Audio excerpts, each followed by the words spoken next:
blew the game open with a 50-point third quarter. That is 5-0, my friends, including 22 points from the Beard in the third. Nick, how amazing was the Rockets' offensive performance in that third quarter last night? I mean, it's the best offensive performance in a quarter in the playoffs since 1962. Yes. 50 points in a quarter is a lot for an all-star game. Much less, it was the most important quarter the Rockets have ever played together, this unit. This year's Rockets, Series 2-1, 1-point game at halftime, and they come out and just blow the doors off Minnesota. I'd never seen anything like it in my lifetime. Now, that one quarter. My daughter was at the game in Minnesota. The crowd was amazing. Minnesota's the only place to have a tougher winter than us. So it was 60 this weekend. It was their first time getting out. Man, they were holding this team there. That third quarter in that atmosphere, to me, I think you take a picture of it and you'll start to see in the playoffs, when we look back, if Houston wins the championship, we'll look at that third quarter. It might have been the fire starter that'll get them going on a championship run. Great quarter of basketball. It's unbelievable. Mr. Trust the Process, Joel Embiid had some strong comments about his team yesterday, saying that, quote, "I think our time is now. We have a special team, and I feel like we have a pretty good chance to go far." The Sixers can close out their series against Miami tonight. Chris Carter, how far can Philly go this postseason? Whoever wins in the West, if that's Houston, if that's Golden State, they can go all the way there.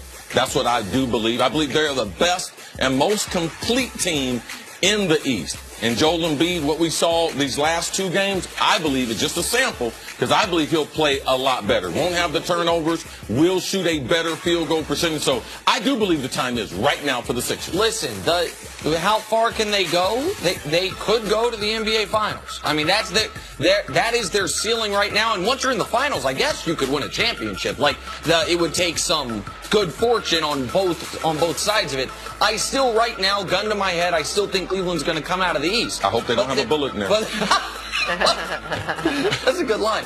But there is no denying that through the first week of the playoffs, Philly's clearly been the class of the conference. Toronto's tied it to a piece. Boston's tied it to a piece. Cleveland's fortunate to be tied it to a piece. Philly's played great, man. When they added a couple veterans, I believe that's sped up the time clock for the process. Absolutely. Bellinelli, Ilyasova. Couple of Wizards sharing some love. Marcin Gortat says John Wall is the best point guard in the NBA if he, quote, plays the right way. Wall is currently averaging 27 points and 13 assists per game this postseason.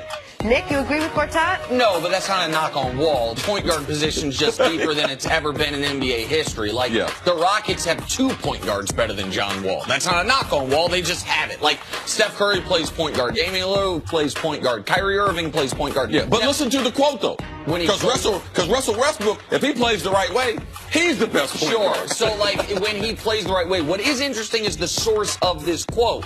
Gortat and Wall have not always been on the same page.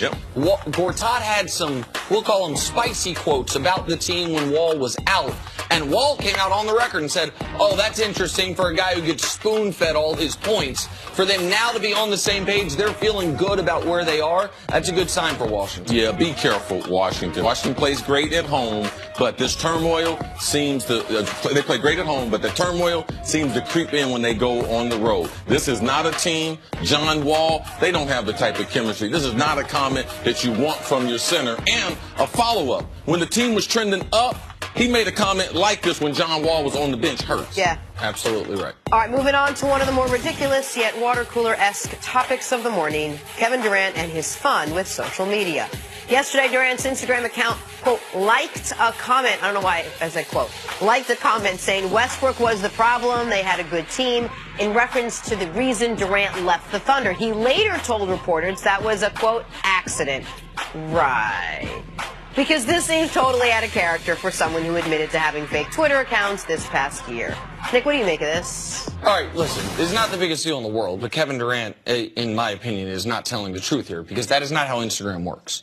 Like, just real quick, he's like, I was just scrolling through my feed, and I liked a comment. But that's not how Instagram works. Like, you don't see the comments, all of them, unless you click so listen, this was a quote. There was a picture like we do on our FS1 accounts, like a picture of Donovan Mitchell, or was it Donovan Mitchell? It's Kevin Durant and Giannis. I'm sorry. And Giannis gave a quote about Milwaukee, and Durant had the quote, he needs to worry about himself, not about the city.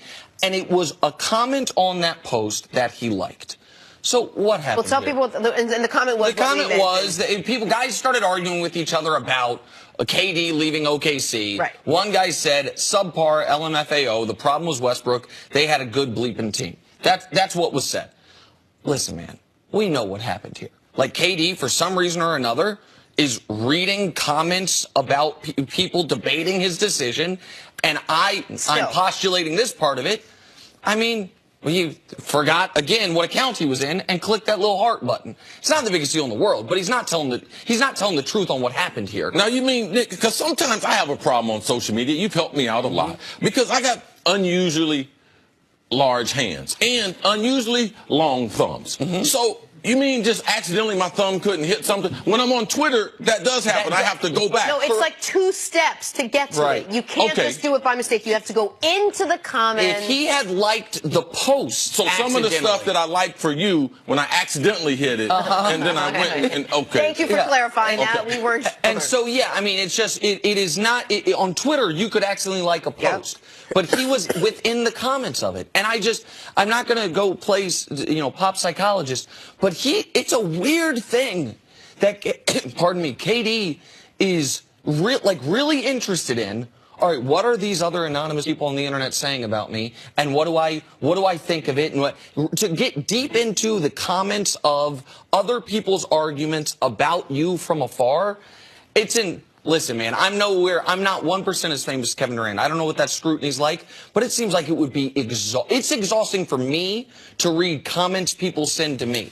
I can't imagine if you are seeking out comments on someone else's post debating you and your decisions. Yeah, no, you can't. You could never win.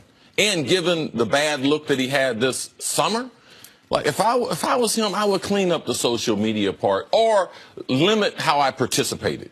Maybe the 0 dark 30 that LeBron does? Well, maybe engage in that for the postseason, KD? What about whatever's going on in OKC? Man, you left there. Like, just leave it behind you. How about the fact that you already came out in an interview and said, I don't care about anything except just playing basketball. Like, I don't want to do anything but go home, play video games, and just play basketball, and that's all I want to do.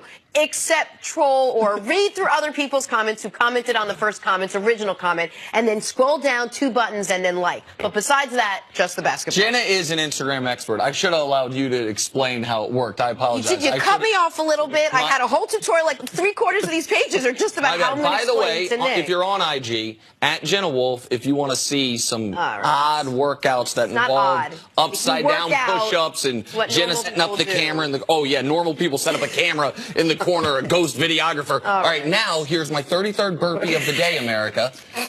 Are we done? We're done. Awesome. Feel good. Let us